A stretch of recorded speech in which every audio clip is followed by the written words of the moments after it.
সে আমাকে এসে এত মারছে, সে আমাকে সারা রাত মারছে, সারা রাত মারছে।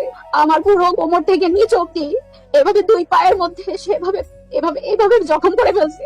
সে আমাকে এই জখম করছে এই লেভেলে, লাথি দিয়ে দিয়ে, পা দিয়ে লাথি দিয়ে দিয়ে, যে আমাকে ফুটবলের মতো লাথি দিতে দিতে বেড়ে উঠেছে, নামাইছে, মারতেই আছে, মারতেই আছে।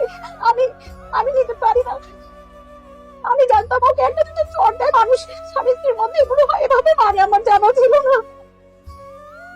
আমাকে এভাবে মারতেই আছে। তারপরে সে এক পর্যায়ে বের হয় বডিয়াম।